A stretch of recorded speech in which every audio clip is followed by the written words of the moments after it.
Minecraft is a sandbox game full of different opportunities and gaming styles. One of those styles is creating challenges. These challenges make the game more difficult or impossible, but which ones are the most frightening to undertake? Greetings gamers and welcome back to Top 10 Gaming. I'm your host Connor Monroe, and if the world spun backwards, time wouldn't go in reverse. Day and night would just be switched. Minecraft is a popular game with so many YouTubers capitalizing on the wonderful endless possibilities. Out of these possibilities grew challenges, but which ones will make you scared to take them on? That's what we're exploring with today's list of the top 10 scary Minecraft challenges. Hit like and subscribe if you want Sky to go back to doing Minecraft, and we'll roll the intro.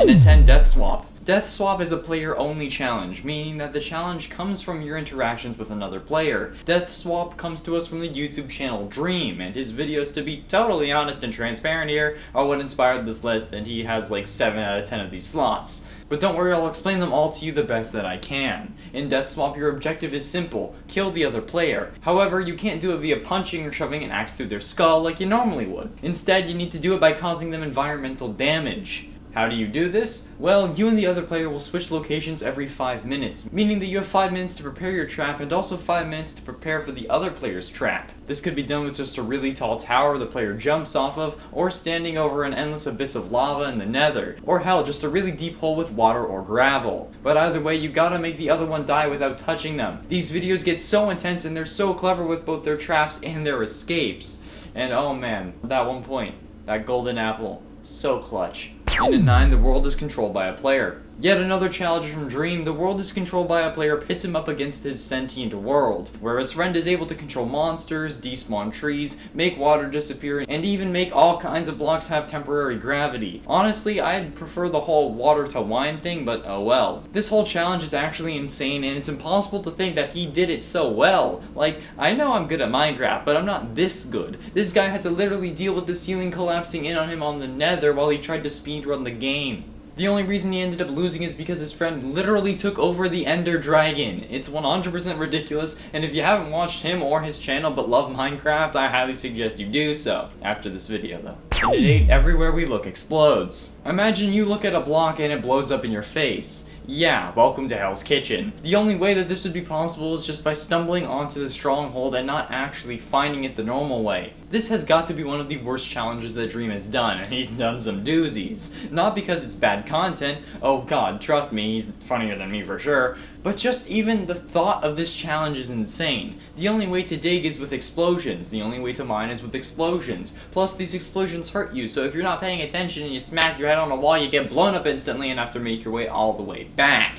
I don't know how else to describe it. You are literally destroying the world by playing the game. But like destroying it more, not like the typical humans destroying Earth for the advancement of the species destroying, which is only slightly less. And it's 7, gravity flip. What if at any moment the gravity could flip and you could be sent soaring into the sky? Would you like that? Would you ever go outside again? Hell no. That sounds even worse than Thanksgiving at Aunt Sarah's.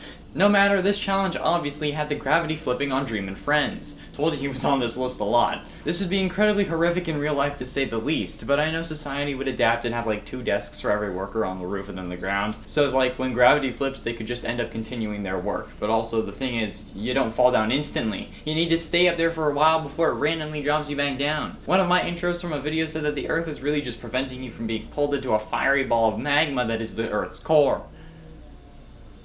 I'm surprised I could do that in one breath. But if gravity was flipped, it would be as if we were being pulled into the everlasting void of space, where nobody can hear you scream. Not like it matters. Even if gravity did flip, we wouldn't get pulled back, we'd already be outside the Earth's atmosphere. Assuming you didn't grab onto a flagpole on the way up anyway. That's terrifying. And at 6, Minecraft Manhunt. You, making your way to beat the Ender Dragon as fast as possible. Another, hunting you down and stalking you like a panther stalking its prey, waiting until the right moment to pounce. They kill you once and they win. They have a compass that follows your every move, and the only way of defeating them is by killing the Ender Dragon. Sound like fun? It actually kinda sounds like a good concept for a TV show.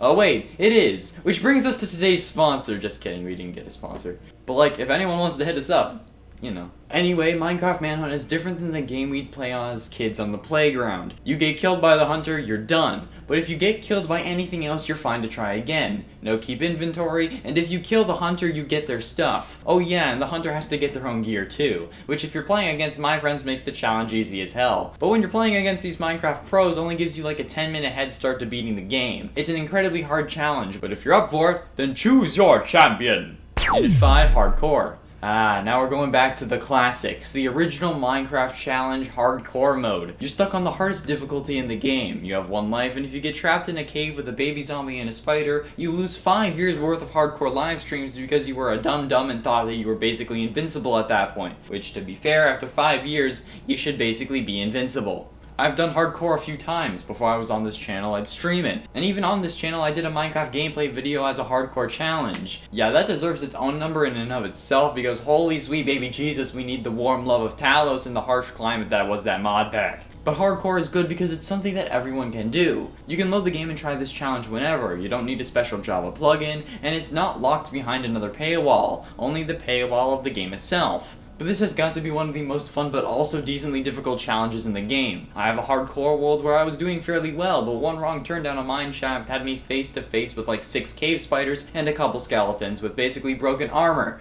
It was fun. Hot tips, if you allow cheats by opening it up to LAN, then you can set your game mode back to survival after you die, basically giving yourself another life in hardcore mode. I don't know if it works more than once though, but heard it here first. Hopefully. And at 4, stuck together. What are you doing, step bro? The stuck together challenge just seems like normal couples gameplay, or like a Game Time with Smosh challenge back when they used to do that. This challenge literally has multiple people controlling the same character, like they're both using the same keyboard, but they're not. They're using individual ones, cause quarantine. Anyway, this challenge has to make you work together, and trust me, while working together in Minecraft can be easy, it's also that way because you each have your own separate characters that can go off and do their own thing, you know, take a break. You think it will make you bond? Do you really want to lose your only friend because you wanted to bond with them by sticking yourselves together in Minecraft? We were on a break! Didn't think so. But no, seriously, doing this will result in all fights possible between you and your friend, especially if you're stubborn, like my friends. Ugh. Okay, fine.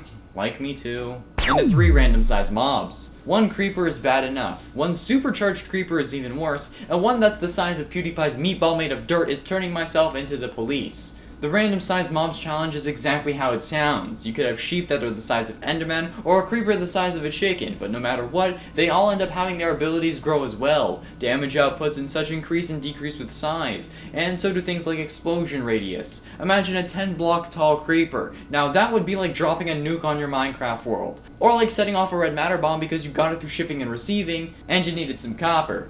If you understood that, please let me know in the comments by telling me what modded Minecraft series had that moment. All I wanted was some copper. My reminiscing aside, the challenge is terrifying when you think about what could happen. It could also be scary if that was applied to people in real life. I mean, it kind of is, but like, I'm thinking on a more extreme scale. And at 2, ultra hardcore. Ultra hardcore is similar to vanilla hardcore, but with one key difference. This is a custom game mode, meaning that you need to set it up yourself, but all you gotta do is start a hardcore world and turn the natural health regeneration off using a command. This makes it more interesting since you can only regenerate using potions or golden apples or other means. This makes the game incredibly difficult because you need to eat so that you don't starve to death, because you can on hardcore mode, but you also don't regenerate health when your hunger is full. So it makes it essential to set up near bees and find some glass bottles because the solution to all your suffering is actually honey. Since it's today's sponsor, no, not really. Since it can restore 6 hunger bars and actually cures poison if you have it, potentially killing 2 birds with 1 stone, but also because I thought that it restored health, but it doesn't. So it was kind of an awkward sentence that I decided to leave in because it gave me a reason to make myself look dumb on the internet, and that's what I love doing.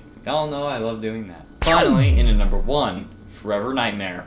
Oh boy, I wanted a chance to rant about this on a list. Forever Nightmare is a Minecraft mod pack on the Twitch launcher. It was created by YouTuber Chosen Architect and is honestly one of the most terrifying experiences I have ever had on this channel, aside from FNAF. And the most terrifying experience I've ever had in Minecraft. The mod pack is always at night, and if you're in complete darkness for too long, you start being chased by Groos. The zombies hide in the ground, the spiders trigger my arachnophobia hard, and there's a mob that breaks blocks, making it easier for zombies to get to you, and an entirely new dimension full of even more crap with monsters that will drag you into it, plus the demon cows. Oh my god, the demon cows. If you want to watch me scream and cry and try to survive in hardcore mode in that mod pack, you can go do that. And get that video to enough likes and views and I'll do it again. And try hard the hell out of it to actually make it hopefully work. After playing this mod pack, I can tell you I've been having forever nightmares. There we have it, friends, the top 10 scary Minecraft challenges. I know most of these were from one channel, but like, still, he does so many it's hard not to use him multiple times. If you enjoyed, be sure you hit like and subscribe for daily gaming content and ring that bell to join the clan and level up. Thank you all so much for watching. I have been in Showerman Connor Monroe, and I'll see you in another video. Stop telling me to not move my hands. It's not gonna happen.